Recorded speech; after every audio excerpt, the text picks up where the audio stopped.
신 우리 아버지요라고 말을 하기도 합니다. 성자도 하나님인데 성자는 우리처럼 육신을 입고 땅에 내려오셔서 그래서 세상에서 생활하시다가 우리를 위하여 십자가에서 못 박혀 죽으시고 그리고 승천하셨습니다. 성령님은 눈에 보이지 않는데 강림이라고 합니다. 강림이라고 하는 말은 무슨 말인가? 신이 내려오셨다는 거예요. 신이 내려오셨다. 성령님이 내려오셨다. 내려오셔서 어디에 계시는가? 내려오셔서 성령님이 우리와 함께 계십니다. 그리고 우리와 함께 계시는 것을 성경 요한일서 3장 23절에서는 이렇게 말해주고 있습니다. 우리는 하나님이 우리에게 준 성령을 통해 그분이 우리 안에 계신다는 것을 알게 됩니다. 성령이 어디 계시는가? 우리 안에 계셔. 이걸 신학적으로 좀 어려운 말로는 성령의 내주하신다라고 이렇게 말을 하기도 합니다. 여러분, 무당이 구술을 해서 그 무당신을 모십니다. 자기 안에 모셔요. 우리는 어떻게 모시는가? 우리는 세례를 받음으로 인해서 성령님을 우리 안에 모십니다. 무당이 우상을 모시고 있는 거나 우리들이 성령을 모시고 있는 거나 신을 모시고 있는 것은 같습니다. 그래서 무당과 예수 믿는 사람과는 이게 합할 수가 없어요. 무당이 섬기는 신하고 예수 믿는 우리가 섬기는 신하고 다르기 때문에 그런 것입니다. 근데 우상은 무당을 종으로 삼아서 일을 시키는데 무당이 자기 말을 안 들으면 혼을 냅니다. 그래서 무당하는 사람들은 자기 자녀들이 무당 되기를 원하는 사람은 아무도 없습니다. 근데 예수 믿는 사람은 성령을 모셔서 예수를 믿는 사람들은 자기들이 예수를 믿을 뿐만 아니라 자녀들도 다 예수를 믿기를 원합니다. 오히려 예수를 안 믿으면 참 굉장히 안타까워합니다.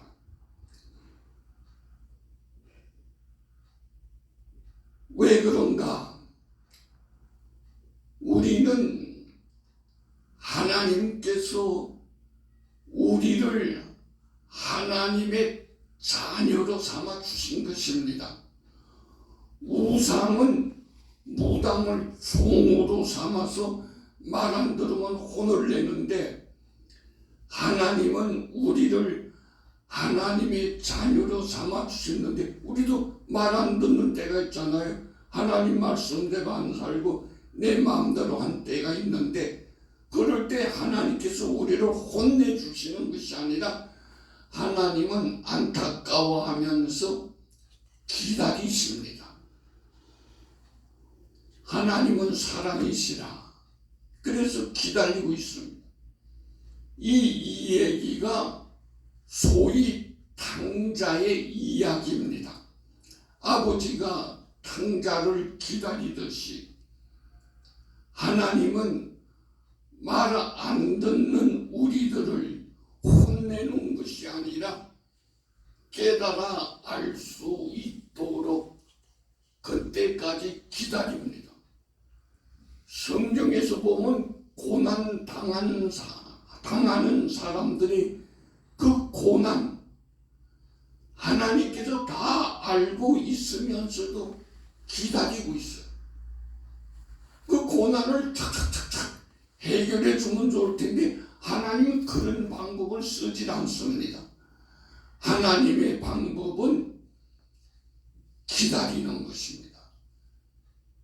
구약 성경 욥기에도 보면 그 욥이 알지 못하는 고난을 당합니다. 세상에 그런 고난이 어디 있겠어요? 쫄딱 망했어요. 그리고 몸에는 참 병이 생겨갖고 그냥 고통스러워하는데 친구들이라고 찾아와서 위로해 준답시고 하는 말이 전부 고난을 더하는 그런 말입니다. 너 잘 생각해봐. 너 뭔가 잘못된 게 있으니까 이렇게 고난당하지, 고난당할 리가 없잖아. 근데 욥이 그걸 어떻게 해? 그냥 이 얘기를 해도 친구들이 이해를 안 해줄 뿐만 아니라 해결할 길이 없어요. 하나님이 딱 나타나서 뭐라고 말해주면 좋을 텐데 하나님은 그렇게 하질 않아요. 욥기에도 그 마지막 장을 볼 것 같으면 하나님께서 나타나서 욥에게 야 네가 고난당하고 이래서 그런 거야 하고 그런 설명이 없고 오히려 뭐라 그러는가 야 네가 뭘 안다고 그러냐 그러면서 하나님께서 질문을 합니다. 너 이거 알아? 이거 땅이 생길 때 어떻게 생긴 줄 알아? 짐승이 어떻게 새끼 나는 줄 알아? 뭐 이런 것 이 얘기를 합니다. 그런 이 얘기가 듣는 가운데 욥이 스스로 깨닫습니다. 그리고 아유 하나님 잘못했습니다. 제가 알지 못하는 말을 주체없이 했네요. 용서해 주세요. 욥기를 다 읽으면서도 우리는 그 참 하나님이 가르쳐주는 방법이 참 우리가 생각하던 것과는 너무나도 다르구나. 이래서 그런 거야. 그것도 몰라. 이렇게 하면 좋을 텐데 그렇게 하지 않고 야 너 세상에 어떻게 지어준 줄 알아? 구름이 어떻게 떠다닌 줄 알아? 짐승이 새끼를 어떻게 난 줄 알아? 오히려 자꾸 질문을 하는데 근데 욥이 그걸 깨닫습니다. 하나님을 보고 하나님의 질문을 듣고 스스로 깨달아서 하나님 잘못했습니다 하고 회개를 합니다. 하나님이 가르쳐주는 방법이 우리가 생각하는 방법과는 너무나도 다릅니다. 우상이 주는 복이 있습니다. 우상이 주는 복은 무당을 통해서 우상이 주는 복은 내가 잘 되는 거예요. 내가 편안하고 내가 잘 되고 내가 승진하고 하는 나 중심입니다. 근데 예수를 믿는 성도들에게 주는 복은 하나님께서 성도들에게 주는 복은 물론 그런 복이 없는 거 아니겠습니다만 그것보다 중요한 복을 주시는데 그 중요한 복이 뭔가? 하나님과 성도와의 관계입니다. 이 관계를 좋게 만듭니다. 이게 바로 복입니다.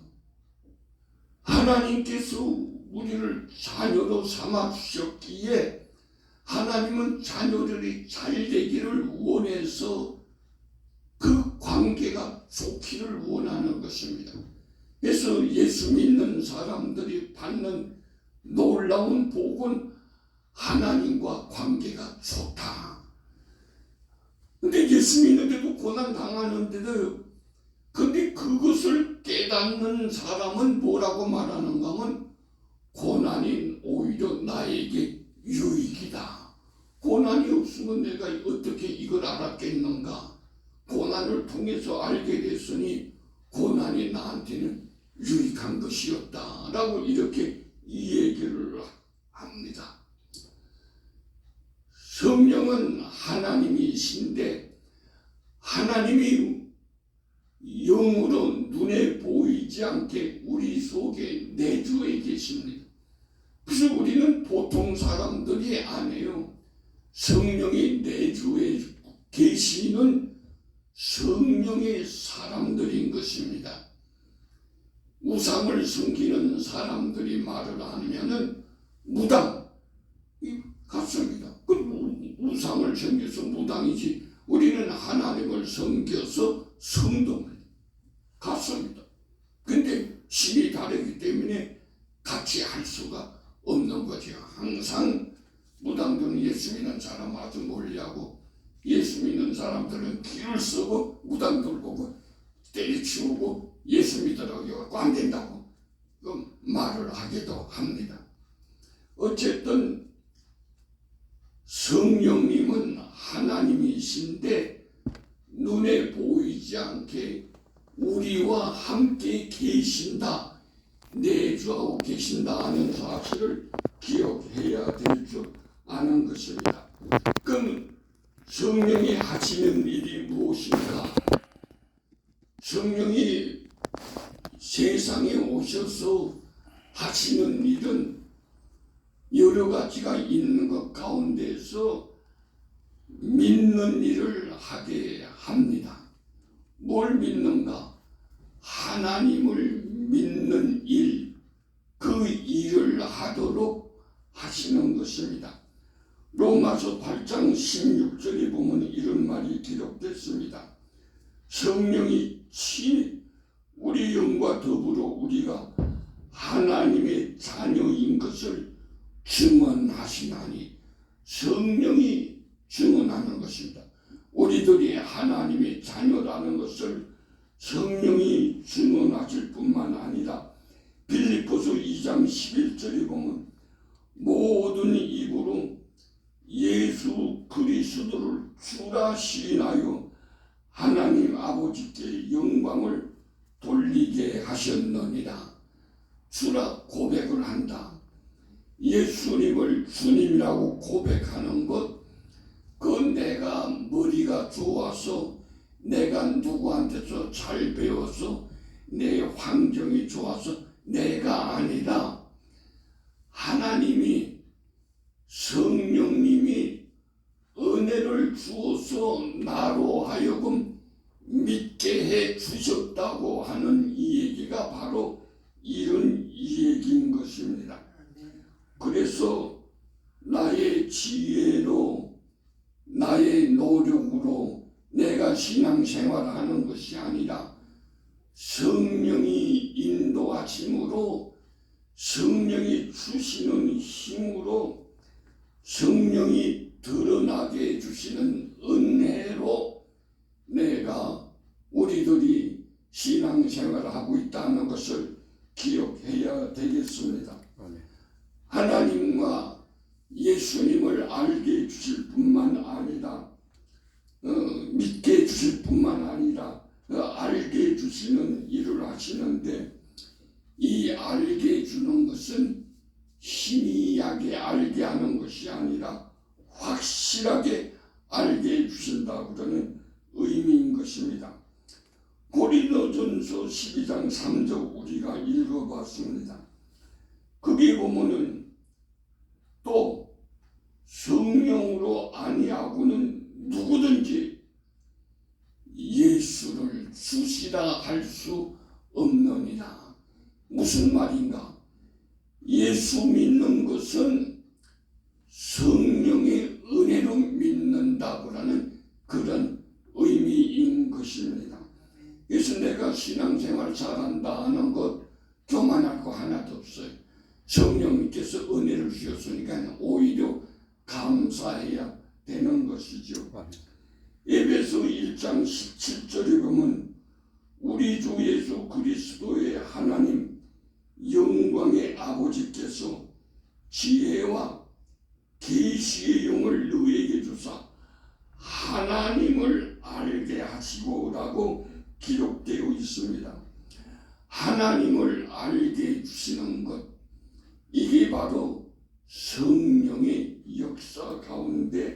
하나인 것입니다. 성령님은 성도들이 하나님을 아버지로, 예수님을 주님으로 알게 해주시는 분인 것입니다. 여러분, 그 주님이라는 말은 무엇이냐면 주인이라고 하는 말이에요. 주인이라고 하는 말은 다른 말로 말하면은 반대말은 종이라는 말이 되어집니다. 예수님은 주인이고 우리는 종이에요. 종과 주인은 권리가 있습니다. 종은 아무런 권리도 없어요. 참, 종은 잠잘 수 있는 권리도 없어. 쉴 수 있는 권리가 없습니다.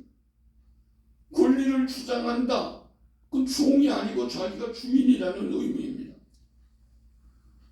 예수님만이 주인이고 우리는 예수님의 종이라면 예수님이 권리를 다 갖고 있고 우리는 예수님 원하시는 대로 순종하는 것밖에는 할 일이 없는 것입니다. 그게 올바른 종의 자세인 것입니다. 뿐만 아니라 성령님은 성도들을 가르치고 인도하는 일을 하십니다. 성경에 하나님의 일을 한 사람들에 대한 기록이 많이 있습니다. 그 중에서 보면은 사도행전 13장 2절에 이런 말로 기록되어 있습니다. 성령이 이르시되 내가 불러 시키시는 이를 위하여 바나바와 사울을 따로 세우라. 따로 세워서 뭐하게? 선교의 일을 하게 하라. 선교의 일을 하게 하는 것도 성령님의 역사하심입니다. 성령님이 하시라고 그러면서 순종해서 일을 하니까 무슨 일을 만나든지 만사형통해야 될 거 아니에요? 근데 안 그렇습니다. 성령이 시켜서 성령이 원하는 대로 일을 하는데도 불구하고 얼마나 고난을 많이 당합니까? 바울이 자기가 당한 고난을 고린도전서 12장에 기록된 거 볼 것 같으면 40에 하나 감한 매를 3번 맞고 태장으로 맞고 바다의 위험과 강의 위험과 동족의 위험과 이방인의 위험과 춥고 굶고 아이고 그냥 읽어만 봐도 너무 끔찍한 고난을 당했구나. 성령이 함께하는 사람이 왜 이렇게 고난을 당하는가? 그게 하나님이 하시는 일입니다. 하나님은 하나님의 방법으로 일을 하시는데 고난을 통해서도 하나님의 뜻을 이룰 수 있도록 하시는 분이십니다. 뿐만 아니라 바울이 선교의 일을 하는 동안에 사도행전 16장 7절에 보면 이런 말로 기록된 것을 읽어볼 수 있습니다. 비두니아로 가고자 애쓰다. 비두니아로 가고자 애쓰되 예수의 영이 허락지 아니하시는지라. 바울이 자기 마음대로 가는 것 같아도 성령이 허락해야 가는 것이지 성령이 허락하지 않으면 못 가는 것이고 꼭 간다고 해도 그는 많은 어려움을 당하게 되어지는 거죠. 막는 거죠. 성령님은 함께 함께 한다고 중에서 무슨 일을 만나든지 만사형통하리라. 안 그렇습니다. 성령이 함께 하는데도 불구하고 세상에서는 어려움을 당하는 일들이 참 많이 있기도 하는 것입니다. 성령님은 지금도 우리 성도들에게 책망과 깨우침과 위로와 힘 주시는 일을 하시는 것입니다.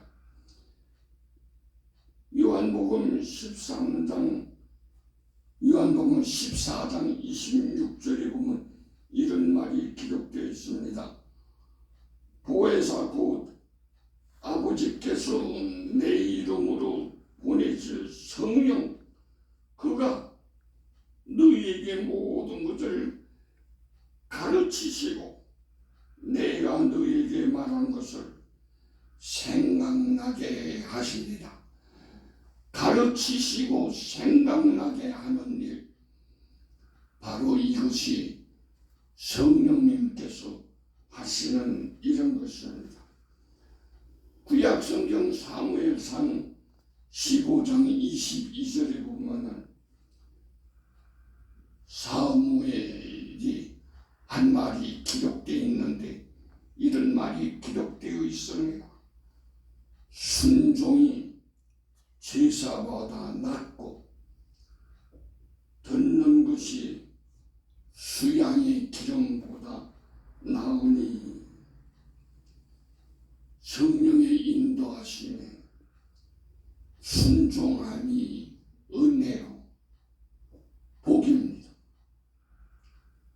성령의 인도함은 순종의 삶을 살고자 하면은 아멘 합시다. 아멘. 기도드리겠습니다. 하나님,